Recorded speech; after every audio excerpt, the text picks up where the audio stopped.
국민의힘 윤석열 후보는 부동시 병역 면제 의혹에 답해야 합니다. 부동시는 양쪽 눈의 굴절률이 달라 시력이 같지 않은 증상으로 심할 경우 병역 면제 판정을 받습니다. 윤 후보는 1982년 왼쪽 0.8, 오른쪽 0.1로 양쪽 눈의 시력 차이가 0.7이라는 안과 진단서를 제출하여 병역을 면제받은 것으로 알려졌습니다. 그러나 우리 당은 윤 후보의 병역 면제 이후 1994년 검사 임용 시의 시력 차이는 0.2로 변호사로 개업했다가 검사로 재임용된 2002년의 신체검사에서는 0.3의 차이로 공무원 임용에 문제가 없다는 정상 소견의 신체검사 결과에 대한 제보를 받았습니다. 공직기강 비서관으로서 인사검증 당시 윤석열 후보자의 병역 신체검사 기록과 검사 임용, 재임용 신체검사의 결과치가 차이가 나서 재확인한 기억이 떠올랐습니다. 부동시이기도 하고 아니기도 한 두 개의 기록이 동시에 존재했기 때문입니다. 하지만 인사청문회 당시 윤 후보는 좌안 1.2, 우안 0.5로 양쪽 눈의 시력 차이가 0.7이어서 부동시가 맞다는 분당 서울대병원의 진단서를 오신환 법사위원에게 제출한 것으로 압니다. 도대체 무엇이 사실인지 알 수 없는 진단 결과입니다. 공직기강 비서관실이 고위공직자의 인사검증을 할 때 병역 문제는 굉장히 중요한 사안입니다. 이에 당시 공직기강 비서관실은 앞서 말씀드린 것처럼 서로 일치하지 않는 신체검사 결과가 존재한다는 사실을 확인하고 윤석열 후보에게 소명을 요구했으며 당시 윤 후보는 세브란스 병원 안과의사 한승한 명의의 진단서를 제출했었습니다. 2019년 6월 초에 발급된 진단서였던 것으로 기억합니다. 좌안 1.0, 우안 0.15로 0.85의 시력 차이가 나지만 디옵터는 병역 신검 당시의 절대 기준인 -3 디옵터에는 못 미쳤던 기록이 있었던 것으로 기억합니다. 단 우안 시력이 낮아서 면제 사유에 해당한다는 것이 후보자의 해명이었습니다. 그러면서 전문의에게 문의한 결과 나이가 들면 시력이 좋아질 수 있다고 한다고 해명했던 것으로 기억합니다. 그러나 추후 검찰총장 후보자로 지명되고 인사청문회를 준비하던 과정에 제가 후보자와 직접 통화하여 병역 문제는 민감한 사안이니 확실한 근거를 갖고 임해야 한다고 당부했던 기억도 선명합니다. 군 입대 면제 받을 때에는 부동시, 공무원 임용과 재임용 때에는 정상시로, 다시 인사청문회 때에는 부동시로 계속 바뀌는 윤 후보의 시력에 선택적 부동시 의혹이 제기되는 것은 당연한 일입니다. 평소에 안경도 쓰지 않고 골프를 즐기며 당구 실력이 뛰어나다고 알려진 윤석열 후보는 군 면제를 받은 정확한 원인이 무엇인지 밝혀야 합니다. 세브란스 병원 한승한 안과병원장과의 친분도 의혹투성이입니다. 2021년 4월 30일 중앙일보 보도에 따르면 한승한 세브란스 안과병원장은 윤석열 후보의 동창이자 가장 친한 친구라고 합니다.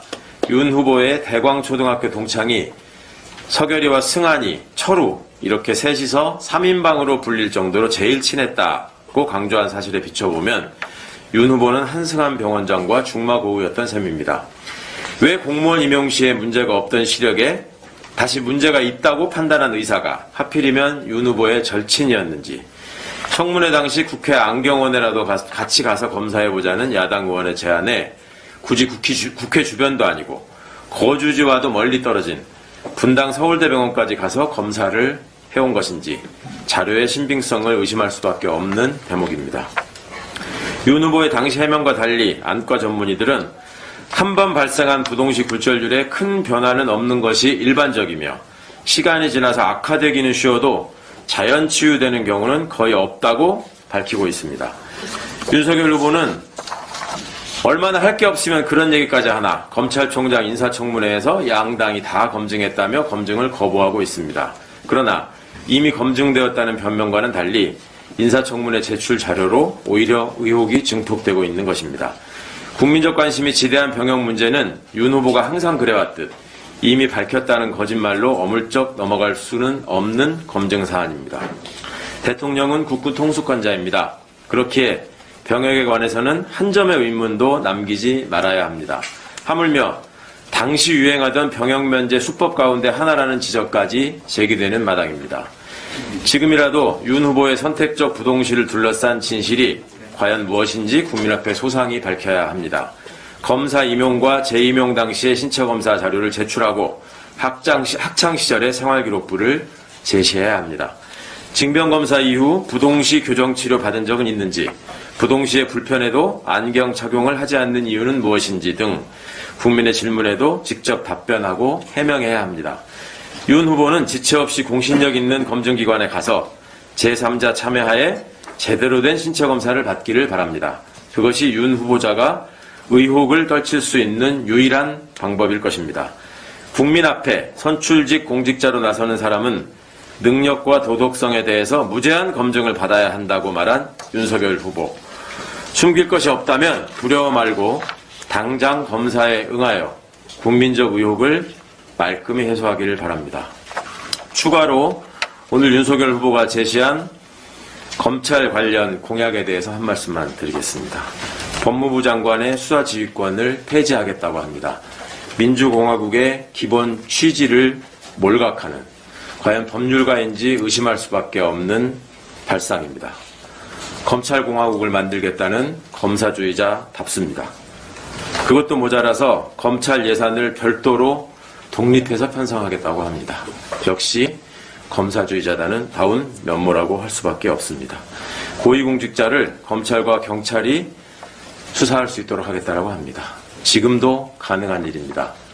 단 공수처가 우선권을 갖고 있을 뿐입니다. 이렇게 사실을 호도하고 실제 검찰 수사 내용에 관한 검찰개혁 과제에 대해서 숙지하지 못한 사람이 어떻게 제1야당의 대선 후보라고 할 수 있는지 다시 한번 개탄을 금할 수 없다는 말씀을 드리겠습니다. 이상입니다.